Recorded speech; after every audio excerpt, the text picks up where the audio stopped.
안녕하세요. 캔들피그와 김하백의 나불대화 시간입니다. 최근에 라이미니 옵티머스니 하면서 사모펀드에 대한 기사들이 많이 나오다 보니까 사모펀드에 대해서 다뤄달라는 댓글이 점점 늘더라고요. 그래서 오늘은 사모펀드가 어떤 식으로 수익을 내는지 그 구조를 이해하기 쉽도록 준비를 해봤습니다. 반갑습니다, 김하백님. 네, 안녕하세요. 오늘은 사모펀드에 대해서 한번 얘기해보는 시간을 가져볼 텐데요. 우리가 간혹 뉴스를 보면 사모펀드 회사가 어느 회사에 투자해서 불과 몇 년 만에 수천억을 벌었다는 얘기를 자주 듣게 됩니다. 도대체 이 회사들은 어떻게 투자를 했길래 몇 년 만에 수천억이나 벌 수 있었는지 우리는 그 부분에 궁금증을 가지게 되는데요. 그래서 오늘은 최근에 많이 언급되고 있는 이 사모펀드에 대해서 간단하게 한번 알아보는 시간을 가져보도록 할게요. 네, 펀드에 대해서는 대충 다 아시니까 사모펀드 이야기로 바로 들어가 볼까요? 네. 사실 많은 분들이 펀드 개념에 대해서는 잘 모르더라도 뉘앙스나 느낌적으로는 어느 정도 감을 잡고 계실 거라는 생각인데요. 일반적으로는 내가 얼마만큼의 돈을 내면 누가 대신 그 돈을 운영해주고 그리고 거기서 수익금이 생기면 그걸 나눠 가지는 게 우리가 일반적으로 알고 있는 펀드의 개념입니다. 그리고 우리가 흔히 은행이나 증권사 등에서 쉽게 접할 수 있는 펀드는 대부분이 공모펀드가 되는데요. 아무래도 공모펀드는 많이 알려진 데다가 투자하는데 특별히 제약도 거의 없으니까 우리 같은 불특정한 다수의 투자자들이 투자하기에도 접근이 용이한 상품이 됩니다. 반면에 오늘 얘기할 요 사모펀드 같은 경우에는 사실 그 사업 내용 자체도 잘 안 알려진 게 대부분인데요. 게다가 사모펀드는 투자 대상도 49인 이하로 굉장히 소수라서 개인당 투자 금액도 커지고 그래서 우리 일반적인 투자자들한테는 투자 기회도 거의 없는 상품이라고 볼 수 있습니다. 아무래도 상황이 이렇다 보니 이 사모펀드가 우리한테는 더 낯설게 느껴진다고 생각할 수 있어요. 근데 우리가 가입하는 펀드 수익률 잘 나와봐야 보통 몇십 프로인데 사모펀드는 수익이 좀 낮다 하면 어마어마한 것 같더라고요. 어떻게 하길래 그렇게 되는가요? 말씀하신 것처럼 사실은 펀드에서 큰 수익을 내는 대부분의 케이스는 앞에서 말한 공모펀드가 아니라 이 사모펀드에서 대부분이 이루어진다고 볼 수 있는데요. 그래서 오늘은 사모펀드가 어떤 구조로 수익을 거두게 되는지 그 수익 메커니즘에 대해서 한번 알아보는 시간을 가져보도록 할게요. 우선 사모펀드는 그 운영 형태에 따라서 크게 두 가지로 구분해서 볼 수 있는데요.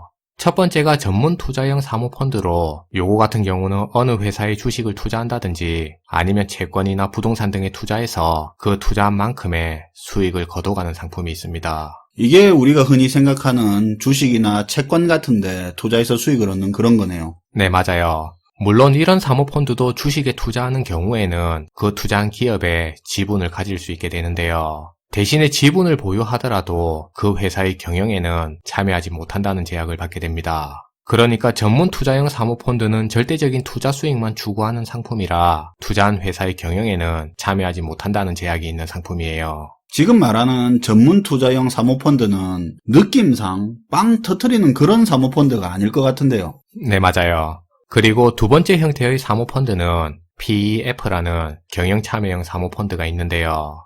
실제로 신문기사에 나오는 몇 년 만에 수천억을 벌었다는 사모펀드가 대부분이 요 PEF라는 경영참여형 사모펀드가 됩니다. 아까 말한 크게 터트리는 사모펀드가 경영참여형이라는 거네요. PEF. 네.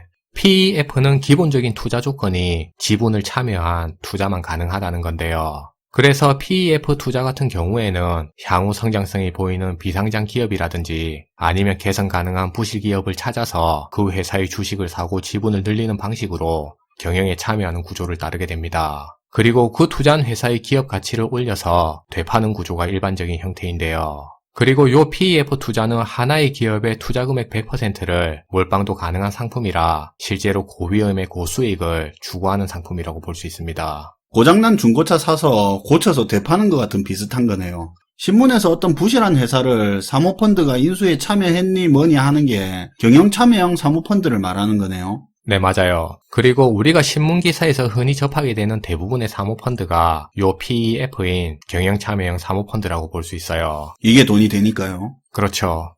큰 틀에서는 사모펀드가 어떻게 구성되는지 개략적으로 대충 한번 살펴봤는데요. 그럼 이제 지금부터는 경영참여형 사모펀드인 이 PEF가 어떻게 수익률을 극대화시키는지 그 수익 메커니즘을 한번 알아보도록 할게요. 이제부터는 이해를 좀 쉽게 하는 차원에서 화면을 같이 참고하시면 도움이 될 것 같은데요. 화면에 보시면 리미티드 파트너스라고 해서 LP라는 단어가 보입니다. 요 LP는 그냥 쉽게 생각해서 그냥 단순한 투자자들을 요 LP라고 보시면 될 것 같아요. 투자자가 LP라는 거네요. 네. 그리고 오른쪽에는 제너럴 파트너스라고 해서 GP라는 단어도 보이는데요. 이 사람들이 바로 돈을 굴리는 주체로 자산운용회사가 GP가 됩니다. 그리고 요 둘이 합쳐서 바로 PEF라는 사모펀드를 구성하게 되는 거예요. 그럼 이제 지금부터는 예를 들어서 한번 설명드려 볼 텐데요. 예를 들어 자산운용회사인 GP가 사모펀드 상품을 하나 만들어서 현재 그 상품에다가 투자를 유치하고 있는 상황입니다. 그리고 투자자인 LP가 현재 100억을 투자한 상황인데요. 그럼 현재 이 PEF라는 투자 상품에는 100억이 유치돼서 투자금이 대기하고 있는 상태가 됩니다. 100억을 가진 사모펀드가 되는 거네요.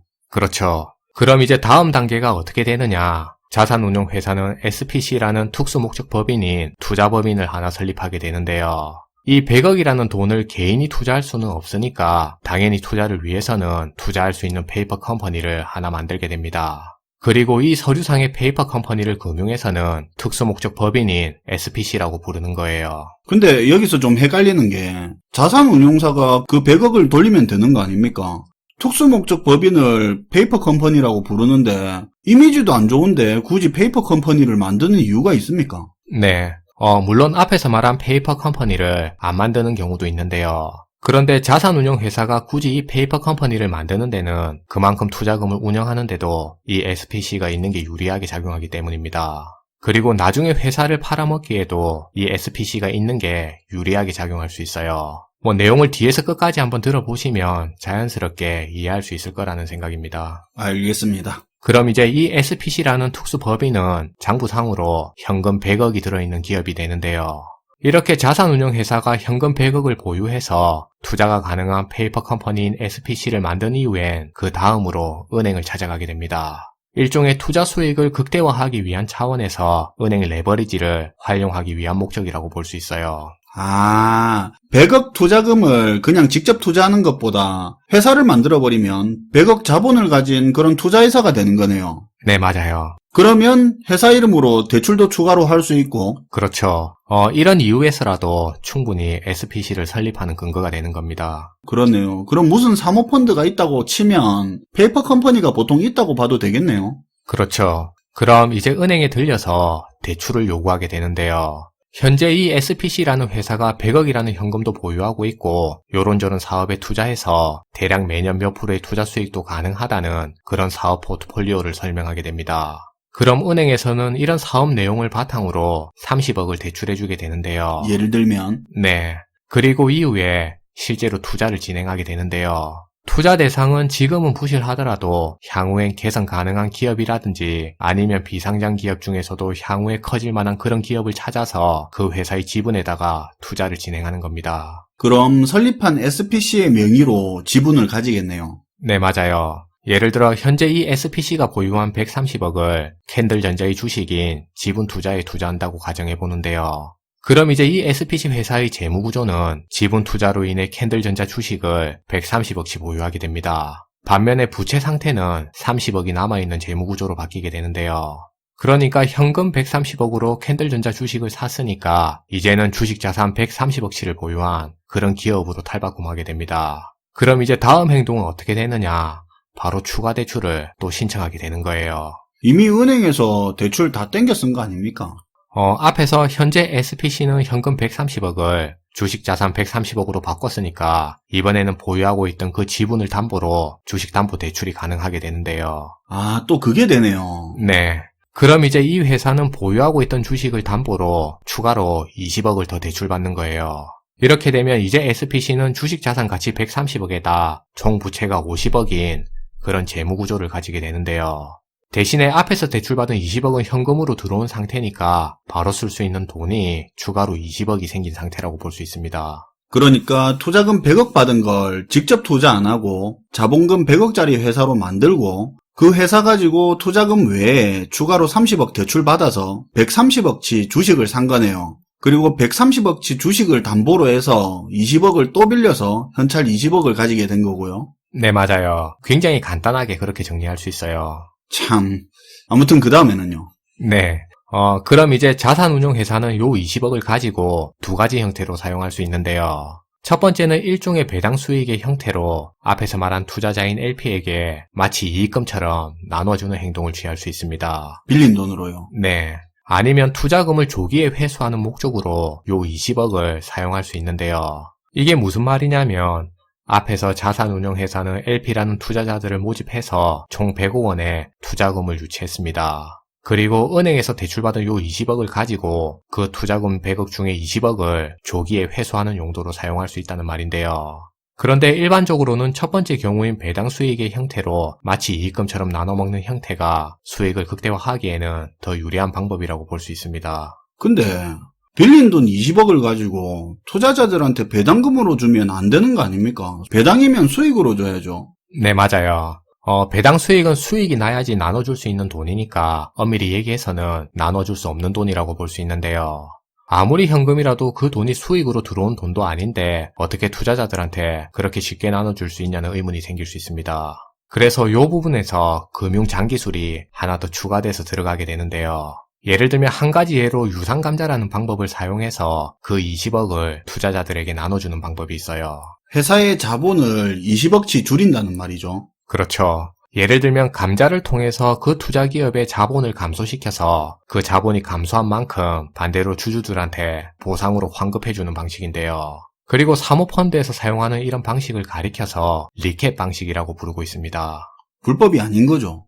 네, 전혀 불법이 아니고요. 오히려 굉장히 유행하고 있는 투자 기법인데요. 리캡은 자본 재조정 방식이라고 해서 그 기업의 자본을 늘리거나 줄여서 기업의 자본을 재조정하는 투자 방식이라고 알려져 있습니다. 그래서 현재 많은 사모펀드에서는 이렇게 자신들이 투자하고 있는 기업들의 자본을 재조정해서 그렇게 조정한 자본들을 걷어가는 방식으로 리캡을 흔히 사용하고 있어요. 이게 좀 어렵게 들릴 것 같은데 그냥 쉽게 생각하면 100억 투자금 가지고 100억 자본의 회사를 만들었는데 우리 이제 자본 80억짜리 회사로 할 거다. 20억 가져가라. 이런 개념으로 투자자들한테 돌려주는 거네요. 네, 일종의 비슷한 개념으로 생각할 수 있어요. 그리고 이후에 기업 가치를 다시 띄워서 100억 가치의 회사로 만드는 방식인데요. 그리고 투자자들 입장에서 보더라도 투자 원금 100억 중에 20억을 미리 확보할 수 있다는 장점도 가지게 됩니다. 사모펀드 투자자들은 짧게는 3, 4년에서 길게는 6, 7년까지도 이런 리캡 투자 방식을 이용해서 배당 수익의 형태를 걷어가게 되는데요. 그리고 최종적으로는 그 투자한 기업의 가치를 높여서 투자금의 두세 배까지도 높은 가격으로 만들고 그리고 이후에 팔아서 수익을 남기는 구조라고 볼 수 있습니다. 이렇게 보면 되겠네요. 투자한 자금 가지고 부실회사 인수를 해서 가치를 키워서 파는 데까지 몇 년 걸리는데 네. 근데 가치 올리는데 꼭 성공한다는 보장도 없는 거 아닙니까? 네, 맞아요. 부실 회사의 가치를 올렸다고 하더라도 바로 매각에 성공해서 투자 원금이랑 그 수익금을 바로 회수할 수 있다는 보장이 없는데요. 게다가 그 돈을 회수한다고 하더라도 이 투자 방식 자체가 시간이 많이 걸리는 방식이라 투자 기간 동안에 이 리캡 방식을 흔히 활용하게 되는 겁니다. 자본 줄여서 그 돈 주는 거요. 네. 그리고 투자자들 입장에서도 이 리캡 방식을 사용하게 됐을 때 중간에 투자 수익도 생기니까 최근에 이런 리캡 같은 투자 방식이 많이 사용되고 있다고 볼 수 있어요. 실제로 지금까지 설명한 요 구조를 이용해서 세계의 많은 사모펀드들이 현재 천문학적인 돈을 벌어가고 있는데요. 한 예로 세계적인 자산운용사인 칼라일 같은 경우에는 국내 2위의 전문 보안기업인 ADT 캡슐을 앞에서 얘기한 이 리캡 방식으로 만 4년 만에 1조 가까이 수익을 거두게 됐습니다. 그리고 국내 최대의 사모펀드 운용사인 MBK 파트너스 같은 경우에도 대략 5년 만에 웅진코웨이에 투자해서 같은 방식으로 1조 가량의 수익을 거둬갔다고 알려지고 있어요. 어쨌든 이렇게 되면서 부실 기업은 살아나고 투자를 했던 사모펀드도 돈을 많이 벌어가니까 그건 알겠는데요. 네. 그런데 이게 모양이 사기꾼들이 딱 좋아하는 그런 와꾸가 나오는 것 같은데요. 네, 맞아요. 그래서 다음 시간에는 사기꾼이라고 하기는 좀 그렇고 이게 어떻게 악용됐는지 그 사례를 한번 소개해 보도록 할게요. 알겠습니다. 오늘도 내용 잘 들었습니다, 김하백님. 네, 감사합니다. 오늘 내용이 듣기에 따라서 불편하게 들리는 분도 있을 텐데 이 내용이 사모펀드를 운용하는 금융기술에 대한 내용이지 이게 불법은 아닙니다. 다음 주 나불대화 시간에는 오늘 내용을 바탕으로 사모펀드의 문제점에 대해서 이야기해 보도록 하겠습니다. 시청해 주셔서 감사하고요. 지금까지 나불대화 시간이었습니다.